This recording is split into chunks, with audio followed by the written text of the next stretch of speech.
Welcome to the Parent2Parent podcast, where there are no bad children, no bad parents, only the misinformed and misunderstood. This is the Prison Proof Your Kids series, episode number 1, Why Do Children Rebel? I'm your host, Tiant Professor Mitchell, America's greatest prison dad, or so I like to think. In all seriousness, if you had been in Pittsburgh, Pennsylvania, on the beautiful fall morning of August 8th, 2014, you would have heard the deafening silence fall over the crowded courtroom when the judge peered over his bench and with the voice booming with the conviction of the Almighty stated, "I hereby sentence you to 60 years in prison." 60 years? The young defendant couldn't even begin to imagine that much time. He wasn't even 30 years old. In fact, he was just 6 days into his 25th birthday. But this story is not unique. Unfortunately, it's actually old news. 25? By today's standards, 25 is a dinosaur in the criminal justice system. Imagine 60 years at 15, 75 years at 16, 125 years at just 17 years old. The numbers are not as alarming as they are indicative of much deeper problems. You see, the 15-year-old has a future of 60 years of incarceration, but his problems didn't start with the sentence or in the courtroom. In fact, I've discovered that the prison pipeline problems we face in our country don't start in courtrooms at all. And neither will they be solved there. You probably want to know, how do I know so much about why children rebel and how to prison-proof your kids? Well, when I was first sentenced to 60 years in prison, I had no idea that my problem started long before that fall day in the crowded courtroom. I've asked myself these very same questions during very sober, uncomfortable hours of self-reflection. Why was I, Tiant Mitchell, a rebellious child? How did I end up in prison for over a half of a century? Now, could you believe where those questions led me? Imagine, for the past decade, you could find me in my cell covered with papers poring over tons of research from the dream teams of behavioral science and cognitive development of children and adults. I'm talking everyone from Ivan Pavlov and B.F. Skinner to Jean Piaget, Eric Erikson, and John Bowlby's attachment styles, just to name a few more of the people no one really knows or seems to remember anymore. But fortunately for you, I've been able to reduce those thousands of hours of research and study down to one simple concept that you will learn and master. Prison-proof your kids is a rare opportunity to put an end to the school-to-prison pipeline where it starts. Not with what happens in the crowded courtrooms of America, but in the classrooms and living rooms of our young ones where they are most vulnerable. You'll discover that prevention begins with our children's experience and interactions with us, their parents, and their teachers. So why do children rebel? And how do we stop it? Well, there are many parents and teachers that say rebellion is the result of reckless rascals refusing rule. Be real. How many of you feel that you're raising rascals? Well, you're not. It's not true. Yes, many people say it, but just because they say it doesn't make it true.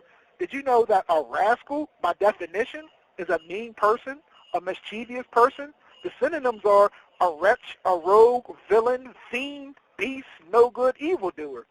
Now, could it be these types of identifications that our children are rebelling against? I don't know. We'll find out.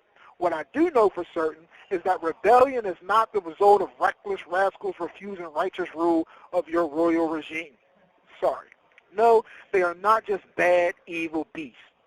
Although, sometimes it's sure hard to tell. But you will soon learn why there are no such thing as bad children or bad parents, only the misinformed and misunderstood. Believe it or not, it's actually more simple than that.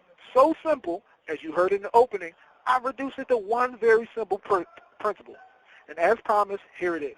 You should write it down. It may change your life. They say, Professor Mitch, why do my child rebel? Why does my child rebel? Wait a minute. Before you write down the one simple concept, write the answer to this question down and keep it in your pocket for every time your child's behavior looks rascal-like. Professor Mitch, why does my child rebel? Simple. Because needs that must be met will be met. In other words, needs lead deeds. That's all you got to write. Needs leads deeds. Your child's needs must be met, therefore your child's needs will be met. I said your child's needs must be met by any means necessary, therefore your child's needs will be met by any means necessary. I said your child's needs must be met by any means necessary. Therefore, your child's needs will be met by any means necessary. By any what? Means.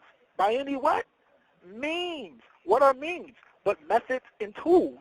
So your child's needs will be met by any methods and tools necessary. Need always leads deeds. So guess what? Behavior is not about behavior. So bad behavior can't be about behavior either. That's the old system of understanding. Then what is it about, Professor Mitch? It's about needs and the tools to meet them. Behavior is not the cause, but an effect. In fact, did you know that behavior is our most relied upon tool to satisfy our needs? Well, the same is true for our children. Let's stop asking why our children are doing XYZ behavior. Instead, what need is my child's behavior an attempt to satisfy or to meet? How is my child's behavior satisfying this need? And why doesn't my child use another tool, i.e. another behavior, to satisfy their needs? It's simple, because they bad as hell. No, there's no bad children, remember? They're simply misinformed and misunderstood. Why does my child rebel?